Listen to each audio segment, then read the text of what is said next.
Good afternoon, good evening. Thank you so much for joining us today as we talk more about Beacon, the Professional Beauty Association's elite program for students. And I am Leslie Perry from the Professional Beauty Association. I am joined in the background behind the scenes today by my colleague Paige Peterson, and she's going to help us with any questions that you all might have today. So if you do have questions, please type them into the Q&A box and we'll make sure that we can get to as many of those as we can. We are so delighted and just so lucky and blessed to have with us our special guest today, Jalia Pettis, who is an entrepreneur, a licensed esthetician, a makeup artist, an event producer, an educator. We're going to talk more about all of the things. So we're just so happy to have you here today with us in quarantine still from Phoenix, not too far from where we are today too. So thanks for being here, Jalia. Thank you for having me. I appreciate it. So tell me like a little bit about your background and just explain like what you do. I mean, you have this business, but it's multifaceted. It's not just aesthetics or makeup. I mean, you really branched out. And I think it's important for students, especially in this industry, to know getting that license doesn't pigeonhole you into being behind the chair your whole career. So if you could talk about what you've done once you got that license and how that's progressed. It's crazy because I got into the beauty game a lot later than most individuals. I didn't start fresh out of high school. For me, I went straight into corporate America. So I was working in corporate America. I was working in human resources, and I thought that I was going to be in that role forever. And it's crazy how things happen because I was going up the ranks and I became an HR manager and a training manager and all of these other things in the corporate sector, which was, fulfilling and was great.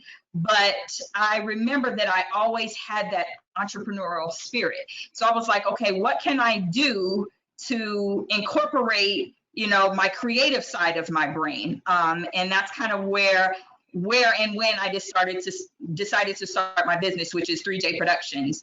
So it's, like you said, multifaceted. I handle everything from beauty to business. So helping small businesses with putting together their business plans, putting together HR portions that they might need. But then there's also the event production side and the creative and art direction side for individuals that are in the beauty and fashion spaces that are looking at putting together marketing campaigns for their businesses. So I do a lot on the marketing and branding aspect, but then there's also the beauty aspect with me being, a beauty professional and an educator.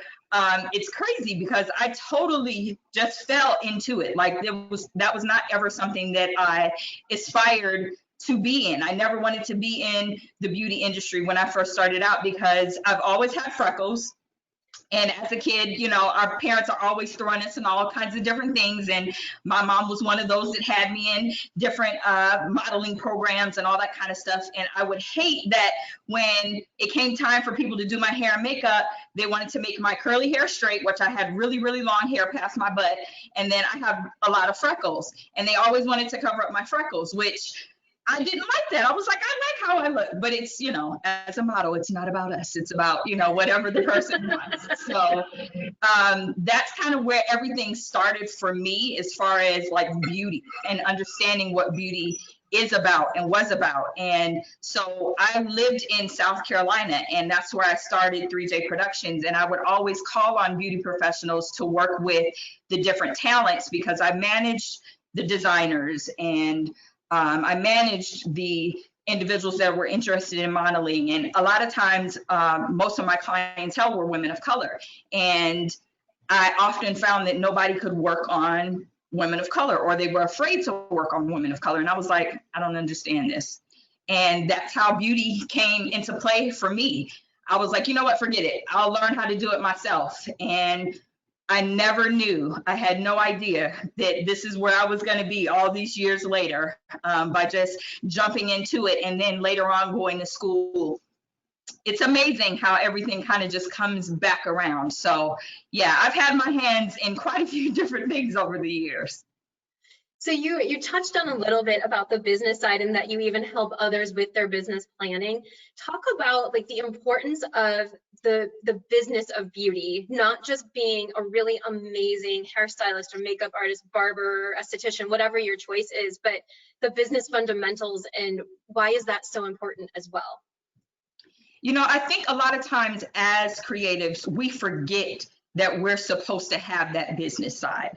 We get so engulfed in, oh, I got to be behind the chair and I have to do great hair and I have to provide, you know, great makeup and good skincare for my clients, that we forget that this is a business. Like, we have to get paid, we have to file taxes, we have to have licenses in place. There's a lot of things that have to happen, and we have to do those things just as well as what we do as creatives. So a lot of times when I come in, I'm coming in when people have thought that they knew what they were doing and they've gotten it all wrong, and I'm coming to clean up. Or I'm coming in when it's at the ground floor and they're really ready to kind of just learn and take on whatever it is. So it's very, very important that if you are just starting out in the beauty industry, that you understand now that the business aspect is just as important, if not more important, than the beauty aspect. And I would have to say this pandemic is a perfect example of that, because we're not as behind the chair or in front of the chair or working on clients like we used to be in the treatment rooms. So what have you done to pivot? Like, what have you done within your business to still make sure that you're making money? And did you make sure that, you know, you had all of those X, Y, and Z's in place? So this is a huge lesson in business right now. Understanding, do you have everything tightened up? Do you have your contracts in place? Do you have insurance? Like, did you have a stash in savings to kind of get through this point? So it's extremely important, and you can't be afraid to get a business manager or a consultant to come in. You need to be able to have that individual. If you already don't have that skill set, you need to be able to have that individual, because you know, you can't Google and YouTube everything. You just can't. I love that. And it brings me into Beacon a little bit, because with Beacon, our main focus is to help you prepare yourself for the best career possible in the industry. And we do a lot of focus on the business side of education. So tell me, like, how did you get introduced to Beacon? And you were a Beacon participant a few years ago while you were still a student in school. What was that like, and what was the impact it made on your career? It's amazing, because I won in 2014. And it was set up a little bit different then. We had to submit like a marketing piece. We had to have a reference. And the way that it was outlined then was there were runner-ups, and there were also winners. And so I was a winner for my state, which is Arizona, which is where I reside currently. And I was very adamant that I wanted to enter Beacon. When I heard about it, I was like, oh yeah, this has me written all over it, because I wanted to be in the space where other minds were talking about all things as it related to beauty. And I understood that, you know, coming in as an esthetician, it probably wasn't going to be heavily on the esthetician side, which for me, I was okay with. I was totally okay. I still have my notes from Beacon to this day. Like, I still have them, because I look at that, especially having Geno, like, come on. I mean, I look at those notes, and, you know, again, I already had my business background. I had already been in beauty for a while, but I wasn't licensed. Like, when I came into Beacon, I had just gotten my license. But having that license for me kind of solidified everything. And then obtaining Beacon was like, oh, I'm the shiznit, if you want to call it that. Like, that's what it is. I've gotten my license. I've made it to Beacon. Like, I'm attaining everything that I set out to do as it relates to beauty. So for me, I can't compare it to anything, because when I went, I wasn't trying to hang out.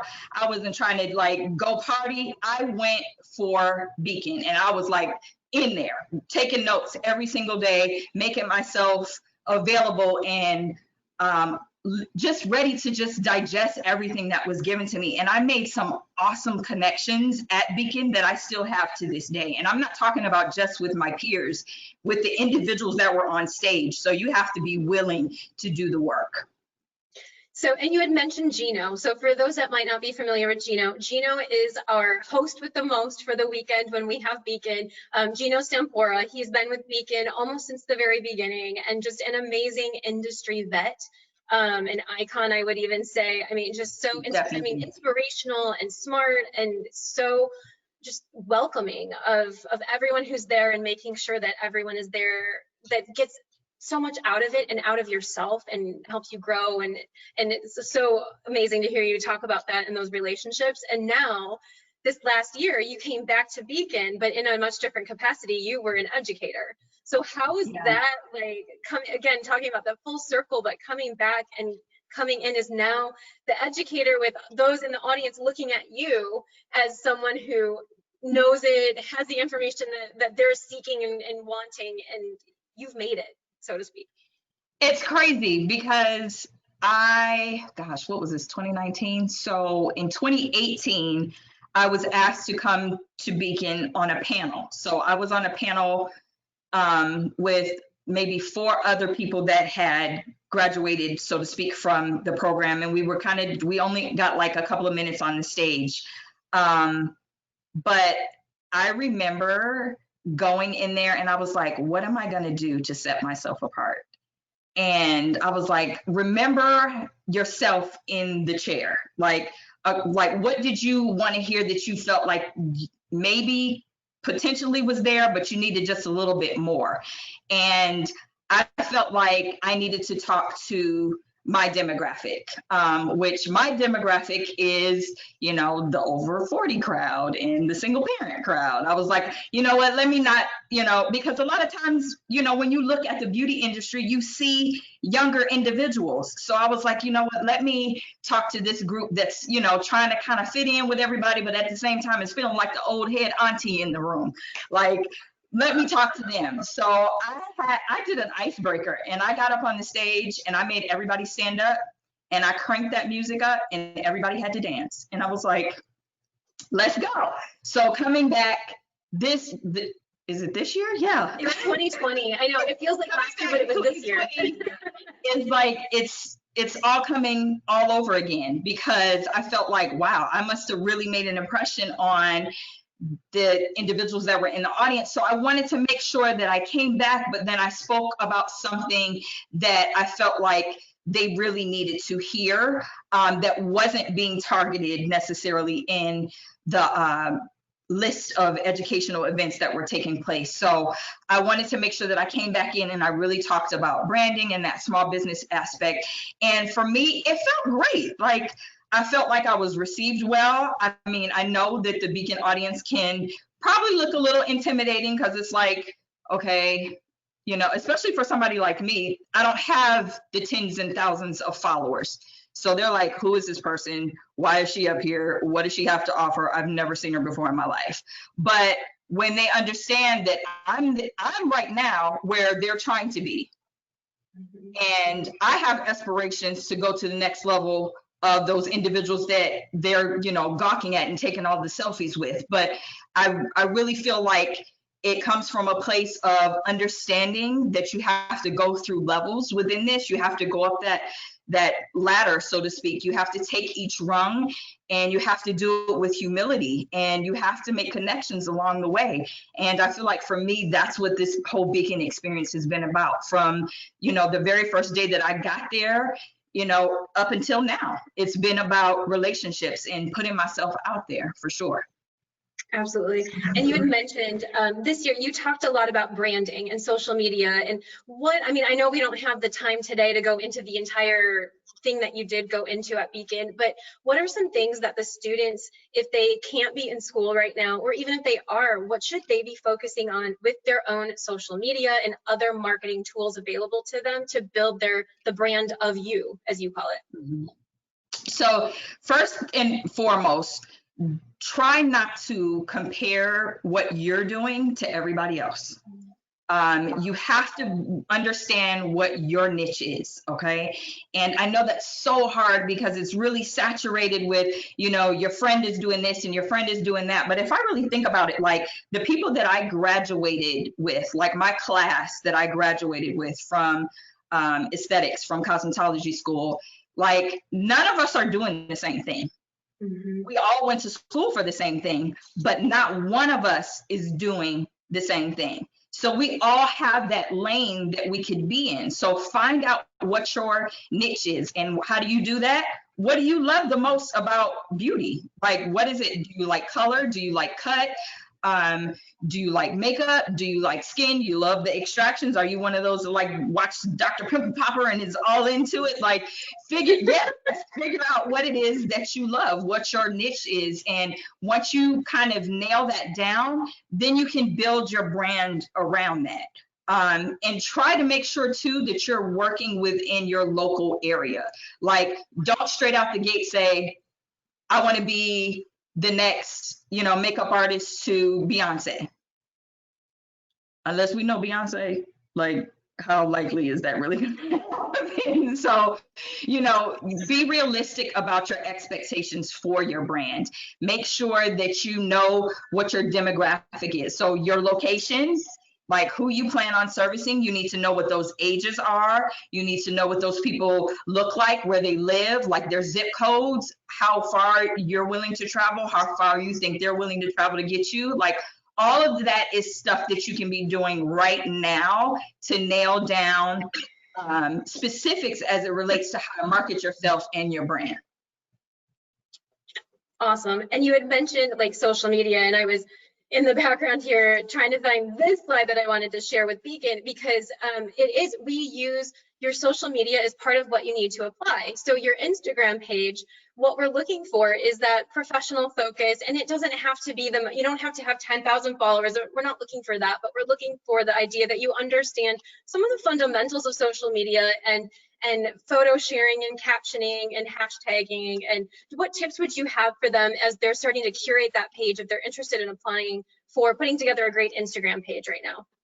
Keep it professional. Honestly, like you need to make sure that if you have an Instagram that you're building for your future beauty business, it needs to be beauty based. It doesn't necessarily need to incorporate your photos with your dog or your photos with your cat or you drinking coffee. Like make it make sense for you in the long term, or maybe even within the first year. It needs to make sense. And you want somebody to come to your page and be like, oh, okay, well, I would go to them for a service based on what I see. You don't want to be like gossipy and, you know, a lot of the nonsense that we like, you know, the political stuff and all of that. You want to keep that away from your Instagram as much as possible, especially considering now it's a determining factor in Beacon. You want to make sure that you're very specific about the voice that you're putting out there into the industry for sure. And one thing I know that you talk about, like the title is creating content that represents you, and you touched on it a little bit, but what does that mean? Like content that represents me, Leslie? So you can't really see it, but I have on a shirt and it says, I am my brand. So that's my hashtag. I've trademarked it, but that's what you are. You are your walking brand every hour of the day. So you have to make sure as a beauty professional that you're representing your brand at all times. So there might be situations where somebody is trying to go back and forth with you on social media. Stay away from that. Like you have to make sure that you're speaking from the aspect of a business owner every single time that you're communicating with individuals. You have to remember that customer service, because that's what people are going to remember. You know, they're going to remember the bad more than they're going to remember the good. So you want to make sure that all you're putting out is positive, positive, positive when you're doing your branding. That doesn't mean that you're not going to have situations where customers might not necessarily be happy, but as it relates to your particular brand, you are your walking brand. So you need to eat, sleep, all of that every single day. And for me, I've even incorporated that into my personal styling. Like, honestly, when I think about how I present myself in the photos that you see of me, when I'm out with my clients, when I'm on location, when I'm traveling, like, I always think about, I might run into somebody that would potentially ask me for a business card. What do I look like right now? So you have to really continually remind yourself that you are your brand. You're a representation of that all the time. So do you want to be a positive representation of that, or do you want to be negative? You don't want to shoot your foot off before you even get started good. So just be mindful of the things that you put out there, for sure. And then I have one more question, and then I do want to open it up because I'm trying to keep track of time, and I'm like, oh my gosh, we're almost at the end here. We could talk all day. But with that brand, you've really, I think, you epitomize like the idea of collaboration with your brand too, and how, whether a student goes to Beacon or not, like, and it can be scary to network and meet new people. How do you build that relationship with someone that's new, a stranger, someone that you might want to collaborate with or work with down the road? How do you foster that relationship? Don't be afraid of hearing no. Don't be afraid of hearing no. You're going to hear no way more than you're going to hear yes. But when you hear yes, it's going to feel so validating. So, like, make a list of all of the collaborations that you could potentially see yourself doing. Like, really storyboard and outline and plan and conceptualize, you know what, I want to kind of put together this type of photo shoot. And then start finding those individuals that you feel like might potentially meet that mold, and like pick your top 3, say photographer, model, hairstylist, makeup artist, wardrobe stylist, whatever the case may be. Pick your top 3 and start with whoever is number 1. Start with whoever is number 1 on your list, and then go down the list from there. Don't contact everybody at the same time, but start with number 1, because you never know. Number 1 might be busy, and they might say, oh, I can't work with you right now because I have XYZ project going on, but definitely reach out to me again. Or number 1 might put you in contact with somebody else that might, be able to help, or they might say yes. So you never know, but definitely kind of conceptualize and plan it out, and don't be afraid to hear that no. Just don't get in your head. Thank you. It's so hard, but it's so true. Paige, I wonder if we have any questions that I have not addressed yet. I do want to make sure we give some time to open it up to others in the audience today who have questions. We're currently good. You guys are so concise that we're currently good. Jalia, I do really like the fact that you brought up that you don't have to be fresh out of school or out of high school to attend Beacon. And that you were let's just say a more mature student. I'm seasoned. There you go, coming into Beacon. But I think that's a really important message, that not everybody is fresh out of high school that is attending. So it's very refreshing to hear. Thank you for that. Yeah. You're welcome. Yeah, everybody's not fresh out of high school. Some people have decided to make career changes. Some individuals might have, might be fresh out of high school, but, they don't want to go to regular college or community college. They want to try this out first. There's so many different individuals from many different walks of life that come into the Beacon family. I remember this past year in particular, no, actually 2 years ago, one of the examples that I gave about kind of getting out of your own way, this young lady came up to me at the end of Beacon, and she just was in tears. And she was like, you were speaking directly to me. Like, now I know why I came to Beacon. And I'm like, I wish I knew who that was. I wish I kept in contact with her, because I don't have any of her info, but I told her to keep mine. But I just remembered that, and it had such an impact on me, because I'm like, she didn't fit my demographic, but she still related to the story that I was telling as far as perseverance and not giving up, and, not allowing people to kind of get in your ear and cloud your judgment as far as, you've decided to go to beauty school, but how many of y'all are complaining right now about your hair not being done, your nails not being done? Like, you need us. You need us. What are you saying right now? So, yeah. For sure, for sure. And I just wanted to let you know that a friend of yours is on and watching. Roderick Samuels is on today. He says hello. So hello, Roderick. Thank you for being here. Roderick is another one of our educators, amazing school owner, barber in Michigan. So my home state, and Julia, your home state as well. So Yes. Yes. And absolutely. actually, Roderick is one of my mentors. Amazing. And that it's amazing. I'm telling you, you need to apply to Beacon, because the connections that you make. I had already been watching Roderick. I had, like, because we also have South Carolina as another connection. So I had already been watching everything that he was doing. And again, I'm skin and makeup. He's barbering.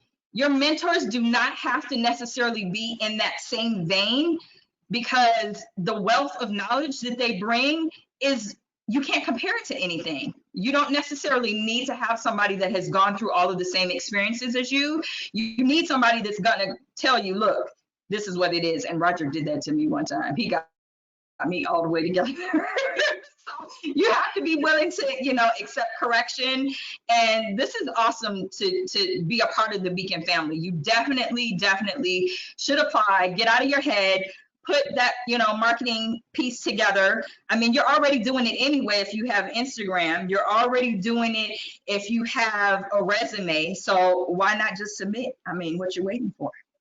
Absolutely. And what a great way. So I'm pushing forward here. So there is a little bit of information about their career investment, as we call it. So when you apply, there is a fee, but it's $20 for PBA student members. And it is $40 if you're not a member of PBA. And then we do have a tuition of $150. A lot of times schools can help with that. There's grants that we try to work with and make available. So there are ways to be able to help cover those investment pieces. And I can assure you, and I'm sure you would agree, Julia, that the money that you put into this, you get so much more out of it, much more than what you've paid to be a part of it, for sure. Absolutely. You get way more out of it. So, don't let that, that money portion kind of get in the back of your head. It's like I said, I still have my notes to this day. So I'm always going to have that, and it's 5 years later now. So you never know. You never know what could come out of this. Don't put yourself in a box. Don't say, no, I'll wait, because there is no waiting. You want to go ahead and do it right now, for sure. Absolutely. Well, and I have some good news. So the folks that are on with us today are going to be some of the first to know that we are opening the application earlier than we anticipated this year, because we know that people may still be out of home quarantine, can't go to school. So we want you to have something to focus on and have time to put some amazing things together for Beacon if you want to apply. So we're going to open the application on June 15th, and then we've extended the deadline through October 9th this year. Nice long application period to make sure that you have time to get everything together. And if there's people that you want to reach out to get advice, or make sure that your application is all that you want it to be, then you have time to do that. And then we will be making selections and announcements in the fall, and really hope to have an amazing event. I know that we will in January of 2021. So before we go, are there any parting thoughts that you want to share with us today? Don't just get out of your head. Get out of your head. I think that's like the biggest thing, get out of your head as it relates to what's next, because we can't, as much as we would like to, we can't always plan for what's going to happen. The pandemic is a perfect example of that. But there's ways for you to continue to stay creative, continue to still working within the industry. Like, you can connect with, peers that are out there. You can reach out to potential mentors. Like, now is the time to really kind of hone in on skills that you've said that you wanted to work on and haven't had an opportunity to do so, being that everybody is not 100% open or 100% back to business. Now is the time to really work on you, whatever that might be. So definitely continue to work on being the best you. You are your brand. Thank you so much. That's fantastic. Just can't thank you enough once again for being here today with us. Appreciate that. And I just, yeah, can't wait till we can see each other in person and not virtually. It'll be great. Yeah, and get back together. And I know that for those who apply and are accepted into the program, they'll be seeing more of you as well for Beacon. So Yes. really appreciate that. And for those of you that are interested in learning more, just go to probeauty.org/beacon. And if you have other questions, you can send emails to beacon@probeauty.org. So next week on Monday, we'll be back to our regular schedule without the holiday.